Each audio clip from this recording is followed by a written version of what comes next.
holística, o sea, de un concepto globalizador de la salud basado en el respeto a las interacciones entre la mente, el cuerpo, el espíritu y el entorno. Holos en griego significaba totalidad. Y en efecto, tal y como ha escrito un prestigioso especialista en esta materia, la salud holística no puede recetarse, nace de una actitud, de la aceptación de las incertidumbres de la vida, de la voluntad de responsabilizarse de los propios hábitos, de la manera de percibir y manejar las tensiones, de la aplicación de un sistema de relaciones humanas satisfactorio y de la altura de miras y nobleza de propósitos en quien la busca y la practica. O dicho de otra forma mucho más sugestiva, hombre, conócete a ti mismo y conocerás el universo. Era Sócrates quien pensaba así. O como señalaba Marco Aurelio, a quien cito por boca de Salvador Freixedo, piensa siempre que todo el universo es un ser viviente compuesto de una sola sustancia y con una sola alma, y piensa que todas las cosas nos llevan a esta conciencia universal única. El concepto de autopoiesis surge en mí en el intento de contestar una pregunta que me hace un estudiante en 1960 en la Facultad de Medicina cuando yo dictaba un curso de biología. Me pregunta, doctor, usted dice que los seres vivos comenzaron hace 3.800 millones de años, que comienza hace 3.800 millones de años, de modo que usted puede decir que comenzaron entonces. Bien apurado lo digo. ¿Cómo comenzó la vida? ¿Qué comenzó ahí cuando comenzó la vida? Exactamente. ¿Qué comenzó cuando comenzaron los seres vivos? En la física está claro, ellos lo explican por el Big Bang. Bueno, primero, no entiendo por qué alguien se toma el atributo de juzgar el entendimiento de los otros. O sea, es muy extraño. En segundo lugar, en toda creación de una teoría, para el creador de la teoría, la experiencia de la creación es un evento extraordinariamente interesante. Cuando la teoría se crea y se da como resultado final, el oyente de la teoría puede considerarla como producto de una intelectualización ajena a la experiencia. Pero toda creación de una teoría, cuando esta teoría es profunda, proviene de la experiencia. Por ejemplo, yo mencioné estos sabios indígenas que están interesados en explicar la percepción. Ellos tienen una teoría de la percepción, pero esta teoría de la percepción surge de su experiencia. Ellos perciben el mundo en cierta forma que es distinta a la percepción que tiene otro tipo de gente por haber nacido en otra cultura, simplemente por esto. Y entonces a partir de esta percepción crean una concepción. Lo interesante de la concepción y de todo intento específico por tratar de entender la percepción es que de alguna manera el intento de entender la percepción nos pone en el fundamento de cualquier realidad. En nuestra época, uno de los grandes peligros y uno de los grandes dolores que estamos viviendo es la pérdida del significado y la dispersión. O sea, nos encontramos muchas veces con gentes que realmente no tienen mucha idea ni de quién son, ni tienen algo que les ayude a entenderse y a llegar a su centro, a una unificación, a sí mismos. Entonces, el intento, por ejemplo, de explicar la percepción es un intento de lograr esta unificación, porque estaremos en la base de la creación de cualquier realidad, y entendiendo cómo se crea la realidad, nos ayuda a unificarnos. Entonces, no es un intelectualismo, sobre todo en el proceso de creación, porque la teoría fina, la teoría profunda, siempre surge de la experiencia. Lo que yo quería hacer es poder decir qué comienza, no qué creo yo que comienza. Y para eso tenía que hablar de las condiciones que constituían a un ser vivo. Si las condiciones que constituyen a un ser vivo se satisfacen, entonces aparece un ser vivo. Si las condiciones que constituyen la posibilidad de un Big Bang se satisfacen, entonces aparece un Big Bang. Si las condiciones que constituyen una galaxia se dan, entonces aparece una galaxia. Bueno, aquí tenía que ver con el ser vivo. Pero para poder, eso yo tenía que saber qué es un ser vivo, para poder decir cuáles son las condiciones que se tenían que dar de modo que eso surgiese. Entonces mi pregunta era, ¿cómo sé yo que lo que estoy diciendo, que constituye un ser vivo, constituye un ser vivo? ¿Cómo sé yo si lo que contesto, contesta lo que pregunto? Bueno, varias aclaraciones antes de iniciar. Has dicho la concepción chamánica de la existencia. Y sí quiero aclarar un poco qué es esto de chamánica o qué son los chamanes. Son los sabios indígenas de muchos lugares del mundo. Nosotros hemos estudiado a estos sabios en México. Y una de las linajes de estas gentes se encuentra en el estado de Sonora, los yaquis de Sonora. Y ellos tienen... Los de Carlos Castaneda. Ah, sí. Y ellos tienen una concepción acerca de cómo se crea la percepción. Se interesan fundamentalmente en explicar o en tratar de explicar cómo aparecen las imágenes, cómo aparecen los sonidos, cómo aparecen los diferentes niveles de la realidad. Entonces, en este sentido, la teoría sintérgica tiene relación con esta concepción chamánica, pero no surge de ella, está relacionada, porque esta teoría también es un intento teórico para tratar de explicar cómo se crea la percepción. Pero la nomenclatura que utiliza es diferente a la que utilizan los chamanes, aunque las conclusiones son muy similares. La teoría sintérgica afirma que existe una organización básica del espacio. Esta organización básica sería como una matriz, un enrejado, una celosía, cuyo estado fundamental es de total coherencia y simetría. En esto está de acuerdo también la física contemporánea. Cualquier modificación en esta matriz fundamental del espacio, un instrumento físico la detecta como una partícula elemental. Entonces el instrumento detecta que hay algo que aparece contra un fondo estable de total coherencia, y los físicos y las gentes que conocen lo que significa la medida del instrumento hablan de la aparición de una partícula elemental.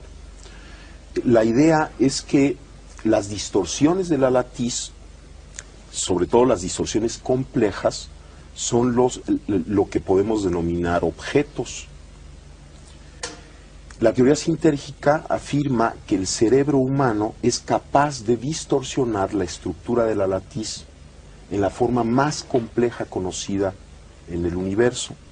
Y esta distorsión compleja de la latiz constituye la realidad perceptual.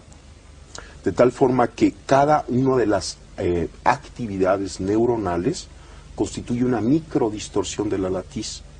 Y puesto que el cerebro humano contiene alrededor de entre 10.000 y 12.000 millones de elementos neuronales, cada microdistorsión, cada alteración de esta estructura básica del espacio interactúa entre sí, formando una macrodistorsión compleja, a la que la teoría le llama el campo neuronal.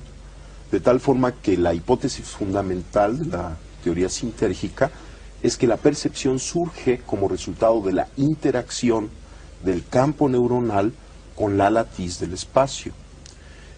Existen diferentes niveles de interacción entre el campo neuronal y la latiz, y cada uno de estos niveles constituye o se asocia o se percibe como un nivel diferente de conciencia. Por ejemplo, existe la conciencia auditiva, la conciencia visual, son diferentes tipos de conciencias. Cuestión, por ejemplo, es preguntarnos cuál es nuestra comprensión del acto de enseñar y cuál es nuestra comprensión del acto de aprender. Es una pregunta bien fundamental. Para mí eso fue una pregunta muy importante porque te cambia el modo de mirar. El preguntarte qué criterio tienes tú para aceptar la respuesta, cosa que usualmente la gente no hace, ni siquiera los científicos. muchas veces, ¿no? Porque suponen que saben cuáles son las respuestas buenas y cuáles son Los las científicos son respuestas casi una casta sacerdotal, ¿no? malas. Claro. Como las antiguas castas sacerdotales. Exactamente, el club de los científicos. Vamos, yo soy un científico, yo tengo un laboratorio, estudio la actividad cerebral, la fisiología cerebral, y me invitaron a conocer a esta mujer Pachita y a sus operaciones. Y lo que yo vi ahí, en principio, contradecía todo concepto y todo conocimiento que yo tenía acerca de la realidad. Y a mí lo que me enseñó, esto que vi, que Salvador pues lo estaba describiendo, y que yo fui testigo también de aquello, lo que me enseñó es que yo no puedo decir cuál es el límite de la capacidad humana. A partir de esa experiencia yo no me atrevo a decir el ser humano no puede hacer esto, el cerebro tiene tal límite en su potencialidad, sino que parecería que estamos dentro de un continuo extensísimo y no conocemos cuáles son los extremos de este continuo. Pensando en eso, yo por otras circunstancias me di cuenta que lo central de los seres vivos es su autonomía. De ser sistemas tales que todo lo que pasa con ellos tiene que ver con ellos. Que lo externo no especifica lo que les pasa, sino que gatilla procesos que tienen que ver con ellos. Entonces me dediqué a pensar qué tiene que pasar en las dinámicas fisiológicas, en las dinámicas moleculares, para que surja un sistema, un ente, que tiene esas características. Y desde todo el conocimiento que yo tenía en esa época, estoy hablando de 1963, 64, empecé con la pregunta 60 y la contesto al final del 63, me doy cuenta de que lo que pasa con los seres vivos es que todas las moléculas que los componen se producen allí. Entran moléculas y salen moléculas y forman un remolino de producciones moleculares, de modo que las moléculas que se van produciendo participan en la producción de las mismas clases de moléculas, constituyendo una unidad discreta. Y es a eso lo que he llamado autopoiesis. ¿Es una especie de autarquía biológica o no? Es una especie... No es autarquía porque hay un flujo molecular, pero es una dinámica en la cual lo que ocurre en esa dinámica como procesos de producciones moleculares da por resultado el sistema en la cual esos procesos moleculares se producen. Entonces se produce a sí mismo. Autopoiesis, producción de sí mismo. Yo pienso que hay que encontrarse a uno mismo. Y en esto estoy totalmente de acuerdo con don Rodolfo. Y en este encontrarse a uno mismo, todo adquiere significado. Y entonces, tanto lo que sucede en el mundo como lo que sucede dentro de nosotros, es integrado. Es parte ya de un encuentro, se ve desde ahí. Es delicioso el momento en el que uno pierde todo concepto y toda preconcepción y todo aparece fresco y todo es nuevo y esta observación de momento a momento, como decía Tony, acontece, pero hay algo que está detrás de esta percepción y que yo no puedo pensar que no exista, y es uno mismo, que no es el ego. No, es el sí mismo que diría Ibn Arabi o sí, es el los sí místicos mismo, estos. que está más allá de todos los eventos cambiantes, es algo que uno tiene que encontrarlo y también es muy difícil definirlo, pero tiene que haber aquello, porque si no hay eso, entonces no hay significado. Y yo pienso que el significado es muy importante. Y tampoco me estoy refiriendo a un significado lineal o... ¿Qué consecuencias trae esa... Bueno, esa desde concepción de luego, autopoiesis?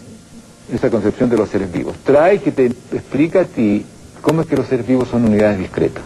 Porque todo lo que pasa con los seres vivos ocurre en ellos en tanto unidades discretas. Te permite entender qué es lo que se conserva en la historia evolutiva. Uno dice, claro, se conserva la vida, pero ¿qué es eso de la vida? Lo que se conserva en la historia evolutiva es la realización de la autopoiesis, y los distintos linajes que se producen son distintos linajes de distintos modos de conservación de la autopoiesis. Es decir, te permite a ti entender toda la dinámica histórica de los seres vivos en términos de lo que se conserva. No en términos de lo que puede pasar, sino que de lo que se conserva, con un presente continuamente cambiante. Te permite entender que los seres vivos existen en dos dominios. El dominio molecular de su autopoiesis y el dominio relacional en el cual son unidades discretas, como nosotros los seres humanos, por ejemplo. Nosotros existimos, fíjate tú que existimos en 3 dominios. Existimos en el dominio de nuestra fisiología como sistemas autopoyéticos celulares. Existimos en el dominio de relación, en el cual aquí estamos conversando como personas.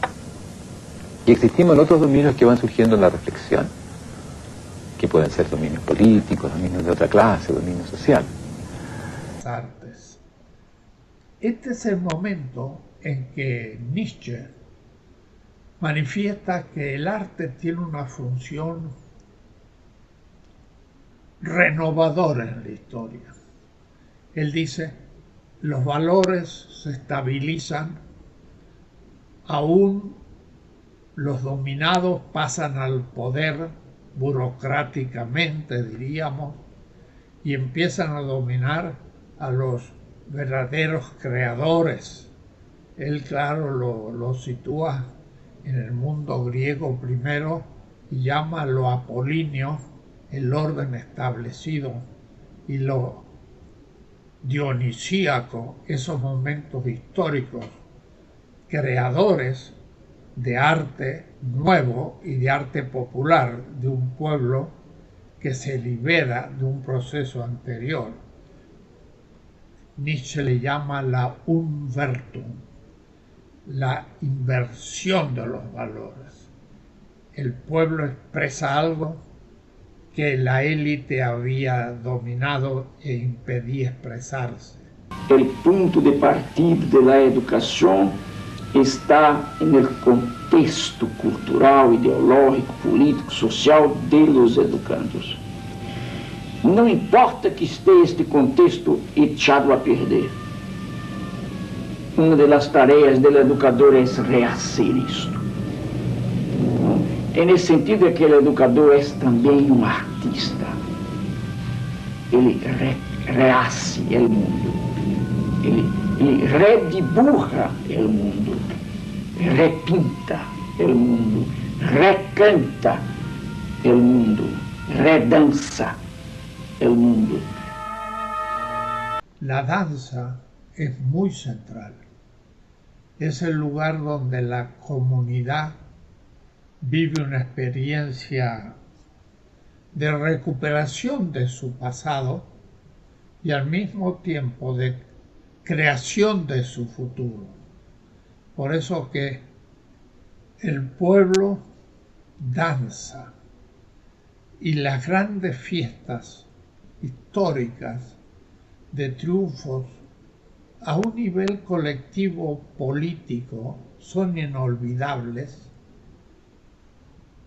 y se danza en la alegría del triunfo. Es la vida que afirma la vida realizada. La noción de autopoiesis te muestra la condición fundamental desde donde todo lo demás va a surgir. Por eso es que no hay nada por debajo de la autopoiesis. La autopoiesis ocurre como un fenómeno molecular. Claro, aquí hay moléculas, sí, pero no hay autopoiesis. Aquí hay consecuencias, sí, pero la autopoiesis ocurre aquí como un fenómeno molecular. ¿No te deja pasmado el hecho de existir? La vieja pregunta es, digamos, el milagro de ser, digamos, de que existan estas autopoiesis. ¿O está más inclinado a un azar? Yo sigo pensando en la maestría antigua, ¿no? ¿Es un azar, el azar, o una necesidad, o un sentido? ¿Qué es lo que hay ahí? No es ni un azar ni una necesidad, es una... pasa. No pasa por azar, pasa por las coherencias estructurales del mundo natural, en este caso de la Tierra, por ejemplo. Ahí había moléculas, procesos, radiación, etcétera, y en algún momento estas moléculas se concatenan y espontáneamente constituyen este ser vivo. No es por azar, si se dan ciertas condiciones, pasa inevitablemente. Los seres vivos, todo ocurrir es inevitable si se dan las condiciones que lo hacen posible. Isto me dice novamente que hay que partir, hay que saber partir del nivel donde el educando está, o los educandos están. Este es un nivel cultural, ideológico, político. Y por eso que el educador tiene que ser sensible, el educador tiene que ser esteta, tiene que tener gusto. La educación es una obra de arte. O educador tem que ser ético, ele tem que respeitar os limites da pessoa. Eu não posso entrar em ti e respeitar-te. Eu tenho que respeitar tus sonhos, respeitar tus medos. Mas eu devo também tocar em tus medos, como o psicoterapeuta hace a vezes, o psicanalista. El observador puede observarlo todo. O sea, todo el conjunto de cambios que ocurren, todas las modificaciones, todos los, pues la infinita variedad de experiencias, todas ellas se pueden observar y por lo tanto el observador es el que unifica. De tal forma que cuando tú aprendes a observar y cuando tú observas cualquiera de estos cambios desde esa referencia, el hecho mismo de poderlos observar te empieza a integrar. Por ejemplo, uno puede sentirse muy confuso o muy nervioso, ¿no?, en cierto momento.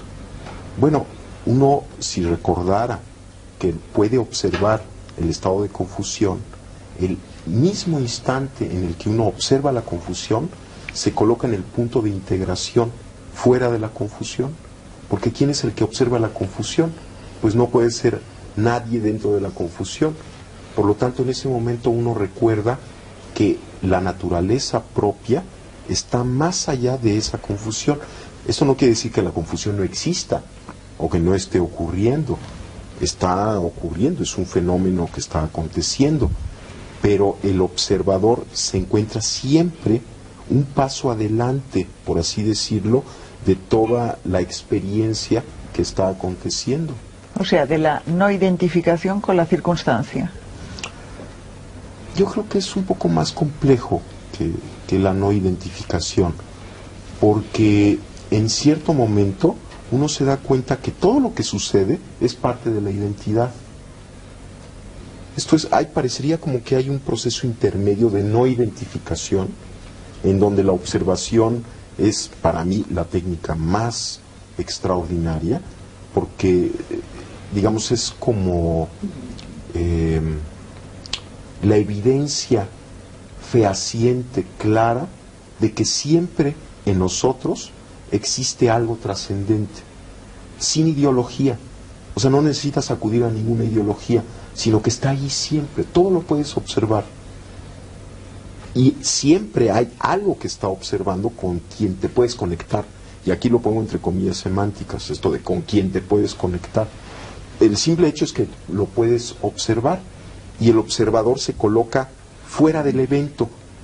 Pero después de integrar todos los eventos, o sea, cuando acompañas tu vida cotidiana de la observación, empieza a suceder algo, empiezas como a encontrarte contigo mismo.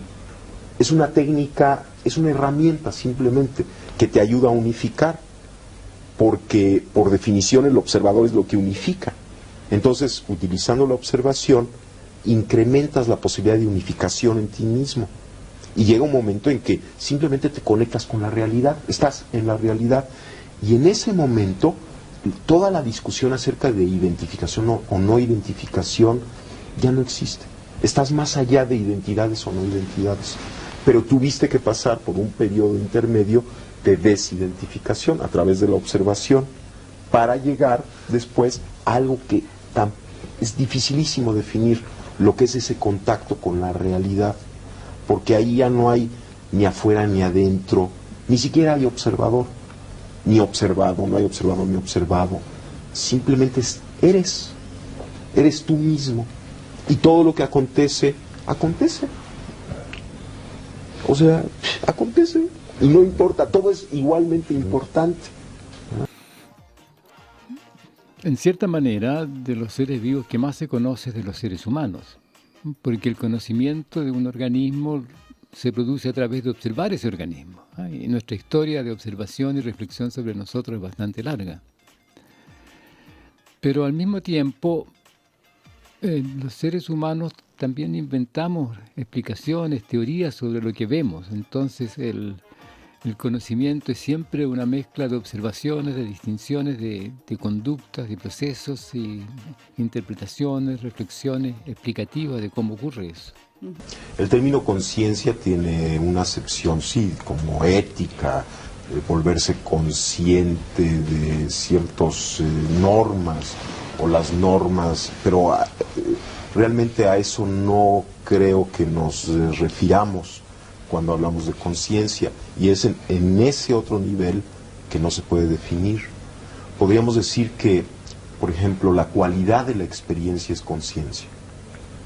Tú cuando ves una luz, realmente detrás o en el hecho, en la cualidad luminosa, está la conciencia. La luz no existe ni afuera ni adentro. O sea, no existe como un fenómeno físico, como tal y como luz. En el espacio lo que existen son una serie de ondas electromagnéticas, cambios fotónicos. Tampoco existe la actividad cerebral como luz. Como luz, en esa cualidad perceptual, es conciencia. De la misma forma el sonido. O sea, el sonido a nivel de espacio, físicamente no existe sonido. O sea, no existe nada en el universo físico similar al sonido.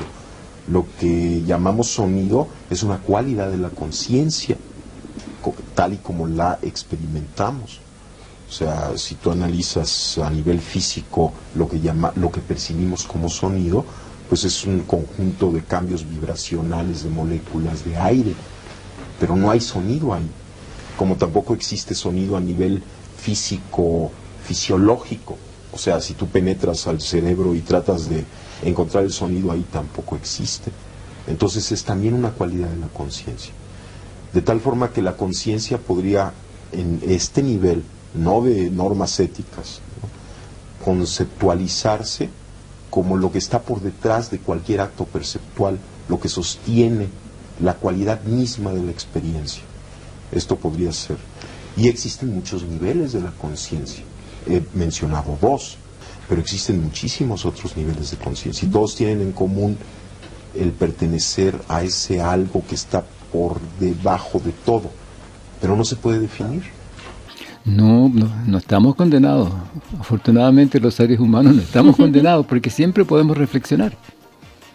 Y aquí, ¿a dónde lleva la reflexión? Fíjese que la reflexión consiste en el hecho de que uno se detiene un instante a mirar lo que está haciendo y se pregunta, ¿me gusta lo que estoy haciendo o no? Pero tengo que mirarlo, y para mirarlo tengo que detenerme. Tengo que aceptar que posiblemente no sé, no veo.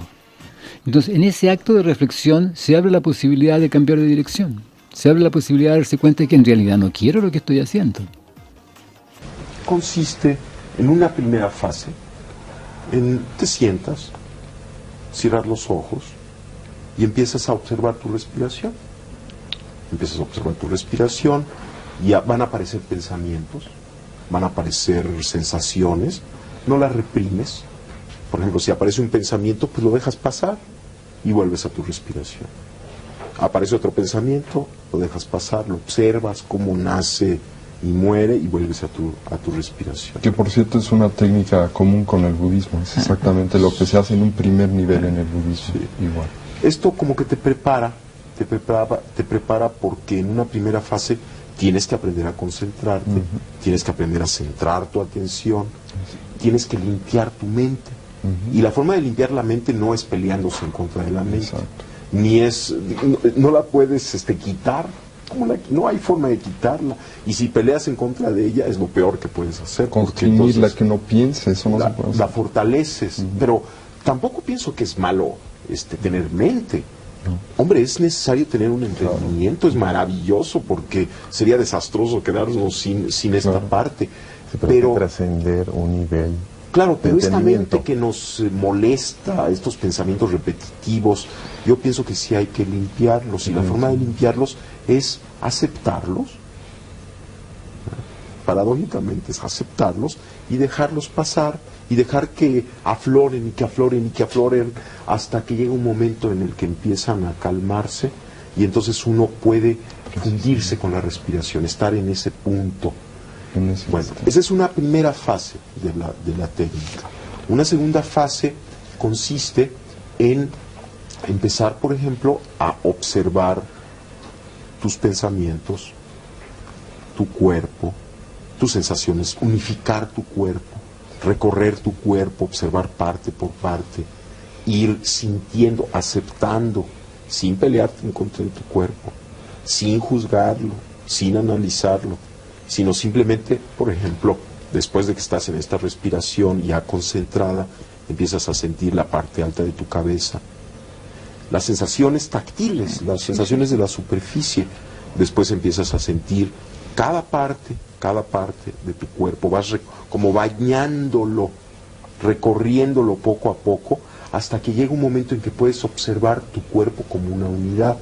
Es como recuperar tu imagen corporal. Entonces observas tu cuerpo, estás de testigo de tu cuerpo al mismo tiempo que sintiéndolo. Cuando logras hacer esto, el budismo, porque es una técnica budista, se llama vipassana, es una forma muy extraordinaria de curarse, de limpiarse, además de colocarse en el punto de observación en donde puedes percibir todo tu cuerpo como una unidad, estás aceptando todo lo que sucede ahí, pero estás en una posición trascendente con respecto al mismo. Exactamente. Todos los seres vivos somos seres emocionales, todos. Nuestro origen también es de seres vivos emocionales hasta que surge el lenguaje. Y el lenguaje surge, según lo que nosotros pensamos, hará unos 3 millones de años atrás con la familia ancestral, que genera el espacio de cercanía y permanencia en el estar juntos que hace posible el lenguaje. Y con el lenguaje aparece lo racional. Lo racional tiene que ver con las coherencias del discurso y de los haceres a los cuales uno puede hacer referencia. Pero esas coherencias no son nuevas, sino que pertenecen al vivir mismo. Entonces lo que sucede es que con el lenguaje podemos abstraerlas y hablar de ellas. Y en ese sentido los seres humanos somos racionales, tal vez seamos los únicos que lo somos en ese sentido. Pero el fundamento de todo lo que hacemos es siempre emocional. Todo sistema racional se funda con premisas aceptadas desde la emoción, no desde la razón. Todos los sistemas racionales se fundan en premisas aceptadas desde los deseos, desde los gustos, desde las preferencias, desde la emoción. ¿Y reconocemos eso en nosotros mismos? No, usualmente no, porque nos acusamos de ser no racionales o de ser muy emocional. Pero resulta que todo, lo que guía nuestro vivir son las emociones, los gustos, los deseos, las preferencias, los miedos. Eso es lo que guía. Hacia dónde nos orientamos en el vivir depende de lo que nos interesa, de lo que nos gusta, de lo que tememos, de lo que rechazamos. Y sobre eso hacemos sistemas racionales explicativos, tratando de darle una forma o una argumentación lógica a lo que hacemos. Y existen, fíjense que es interesante, existen 2 tipos de preguntas que hacemos. Preguntamos ¿qué razones tienes? Y también preguntamos ¿qué motivos tienes? Y estas preguntan cosas radicalmente distintas. La pregunta por los motivos pregunta por las emociones, que es lo más fundamental en el curso del fluir, del vivir. Y la pregunta por las razones pregunta por los sistemas explicativos, por las argumentaciones lógicas de donde uno querría validar lo que dice. El siguiente paso es empezar, en la técnica que yo practico, es empezar a activar una percepción simultánea, de tal forma que percibes todo tu cuerpo, con todas sus sensaciones corporales, y simultáneamente tu respiración. Exactamente. El siguiente paso implica, por ejemplo, poner atención a tus pensamientos. Entonces, percibes tus pensamientos, qué pensamientos hay, qué relaciones hay entre un pensamiento y otro, qué redes de pensamientos acontecen, y las percibes con la misma actitud que percibiste tu respiración y tu cuerpo, sin juicios, sin análisis, aceptando todos los pensamientos que acontezcan, pero colocándote de testigo de los mismos. Estás al mismo tiempo sintiendo, viviendo tus pensamientos, pero en el punto de trascendencia con respecto a ellos. La siguiente fase implica observar simultáneamente tu cuerpo, tu respiración y todos tus procesos mentales. Una observación simultánea. Bueno, una vez que acabas esto, que puedes realizar esta observación simultánea, empiezas a poner atención a tus emociones. ¿Qué cambios emocionales hay? ¿Cuáles son los tonos emocionales? La luminosidad emocional, las cualidades de la emoción. Y observas tus emociones con la misma actitud con la que observaste tus pensamientos, tu cuerpo y tu respiración. Cuando logras esta observación de tus emociones, observas simultáneamente tu respiración, tu cuerpo, tus pensamientos y tus emociones.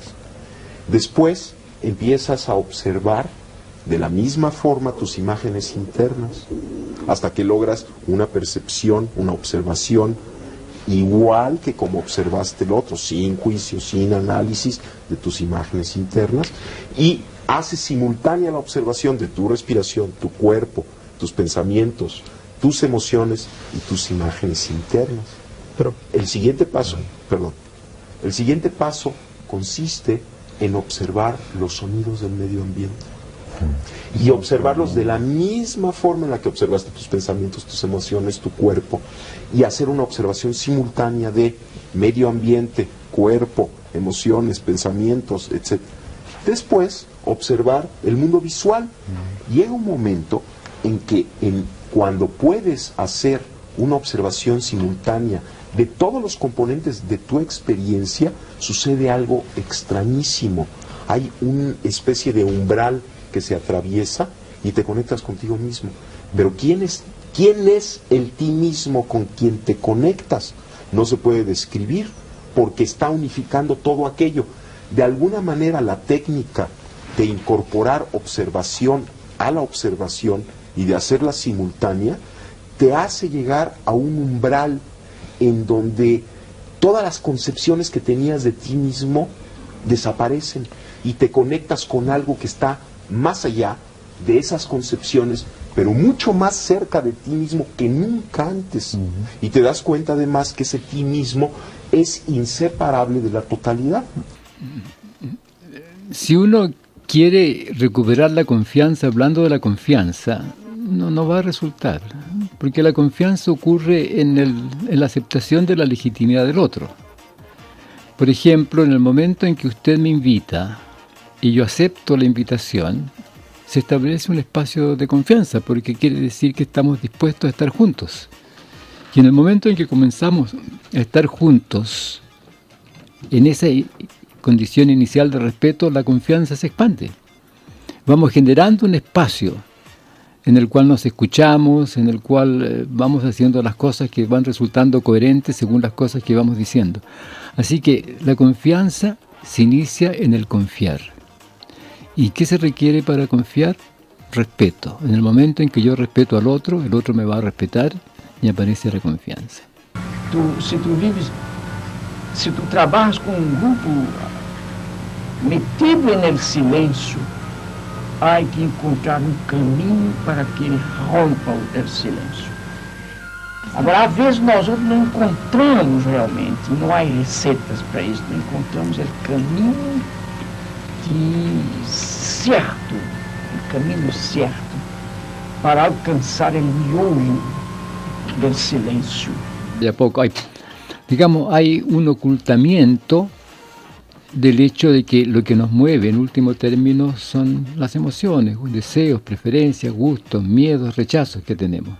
Y que la argumentación racional lo usamos, por así decirlo, para justificar ciertas emociones o para invalidar ciertas emociones. Entonces es un juego siempre en esas dos dimensiones. Cuando queremos decirle al otro que tiene que hacer lo que nosotros queremos que haga, le decimos que sea racional. Cada vez que le digan a usted que tienes que ser racional, le están diciendo tienes que hacer lo que yo digo. Establecemos un cierto dominio sobre el otro de esa forma, ¿o no? O sea, queremos decir, hay un argumento lógico, universal, que es el que te obligaría a hacer lo que yo te digo que hagas, que es la razón. Por lo tanto, lo que te estoy diciendo, haz lo que quiero yo. Pero haz lo que quiero yo que hagas. La emoción.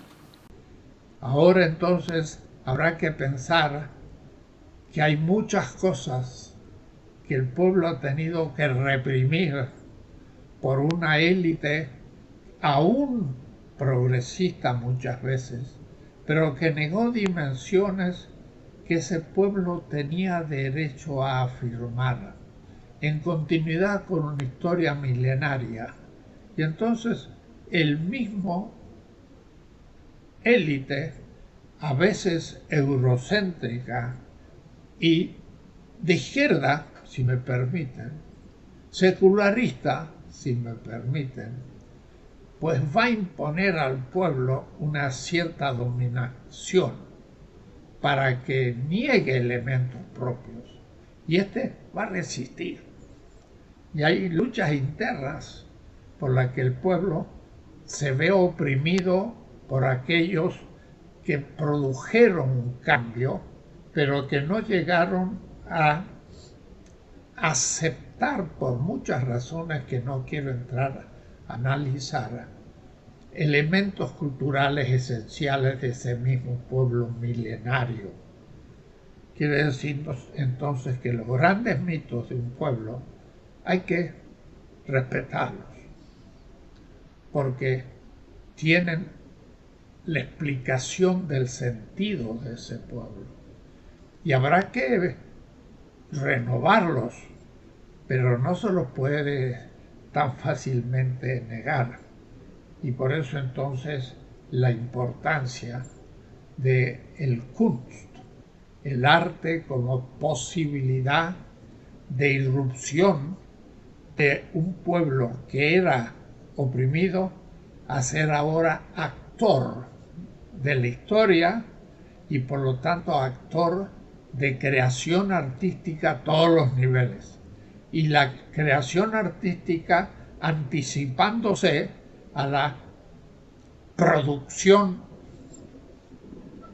político-económica. Sobre biología cultural, ese es el tema central. Biología cultural. No biología y cultura, sino que biología cultural. Los seres humanos somos, desde nuestro origen, seres que somos simultáneamente biológico-culturales. Yo me refería a un umbral.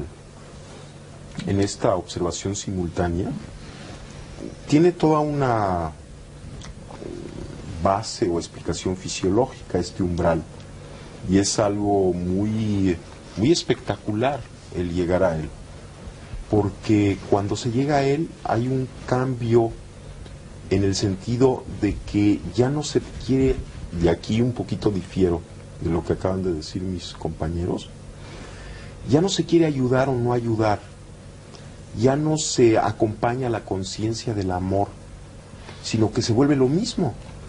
Pero esto ya es un paso muy evolucionado. No hay ni conciencia ni amor, simplemente hay esta realidad. El ser. Ajá, y es todo amoroso, sí. No tiene una cualidad de amor añadida, sino que es lo mismo. No puedes enseñar a nadie a amar, tú tienes que amar. La única forma que tú tienes de enseñar a amar es amando. Y el amor es realmente yo creo que el amor es la transformación definitiva.